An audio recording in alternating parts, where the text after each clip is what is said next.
नारा क्या दे रहे हैं, वोट चोरी हो रही है, ये सत्य है। और जनता मान रही है कि वोट चोरी हो रही है, जनता बटन कहीं भी दबा रही है, वोट कहीं एक जगह जा रहा है, ये तो सर्वविदित हो गया है ना। और बात चुनाव आयोग तक जाती है, चुनाव आयोग भाजपा की लाइन बोलने लगता है, कहता है कि नहीं आरोप पे कोई दम नहीं है। अरे भाई जांच तुमने कराया नहीं, धरातल पे तुम आए नहीं, उनके तथ्यों की जांच नहीं किए, कैसे बोल दोगे कि उनके आरोप निराधार हैं। उन्होंने ये कहा कि ये वोट कैसे एक ही आदमी वोट डालता है महाराष्ट्र में, एक ही आदमी वोट डालता है कर्नाटका में, और वहीं डालता है तीसरी जगह। तो इसकी जांच होनी चाहिए कि नहीं होनी चाहिए? बिना जांच कराए केवल बस अपने मुंह में से पक देंगे, और जब मुंह में से पक देंगे तो उसका क्या आधार रहेगा? कोई आधार है इसका? आप सवाल को सवाल रहने दीजिए। सीटें आना अलग बात है, सीटें आने क्या आपको परमिशन देता है कि आप घर में 200 वोट बनवा के रखिए? सीटें आने क्या परमिशन देता है कि एक आदमी का 3 जगह वोट हो, तीनों जगह घूम घूम के डाले?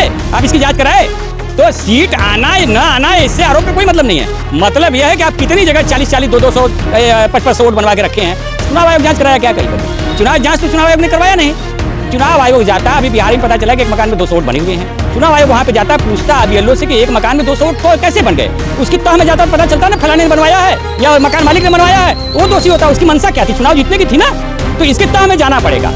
अतः में बिना गए पल्ला झाड़ लेना, इसका मतलब चुनाव आयोग नहीं है, वो बीजेपी आयोग है। देखिए हाइड्रोजन बम या एटम बम ये सिंबॉलिक होता है, और एटम बम फटता है तो कम नुकसान होता है, हाइड्रोजन बम फटता है ज़्यादा नुकसान होता है। तो उनका सिंबॉलिक है कि भाई जो ये मुद्दा अभी हम आपके सामने लाए हैं, इससे बड़ा कहीं खुलासा हम करने वाले हैं। अब वो खुलासा हमारे नेता हैं राहुल गांधी, खुलासा उन्हीं के मुख से तो ज़्यादा अच्छा है।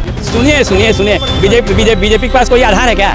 मुहम्मद से कह देने से जो आदमी जो है कि वो वोट चोर हो जाएगा? हम तो आधार के साथ कर रहे हैं। काशिया में देखिए एक मठ में 40 वोट निकले थे।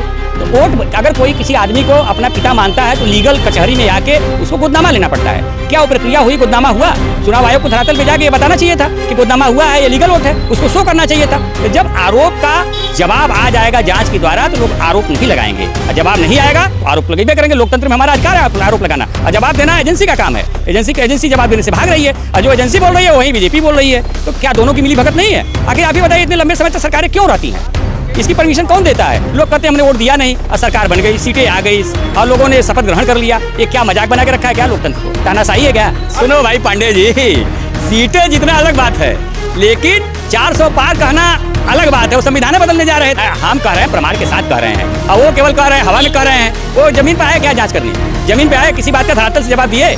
अगर हम सुप्रीम कोर्ट हम लोग नहीं जाते तो आधार को नहीं माना जाता बिहार में। क्यों मान गए आधार को? पहले क्यों नहीं मान रहे थे? नागरिकता तय करने का अधिकार क्या चुनाव आयोग को है कि गृह मंत्रालय का है? इनका आप ये बताइए, आप जो है इनकी सीमा पर सीमा सुरक्षा बल, इनकी पुलिस है, इनकी एलआईयू है, इनकी आईबी है, सब जगह इनकी सरकार है, हमारी सेना अलग से है। ये बताइए कि कहाँ से बाहर से लोग आ जा रहे हैं, इनकी क्या जिम्मेदारी है? इनकी कोई जिम्मेदारी बनती है कि नहीं बनती है? क्या आदमी कौन कहता है सिंदूर बहना चाहिए? जिस दिन सिंदूर बह जाएगा रखो में आदमी राम नाम सत्य हो जाएगा।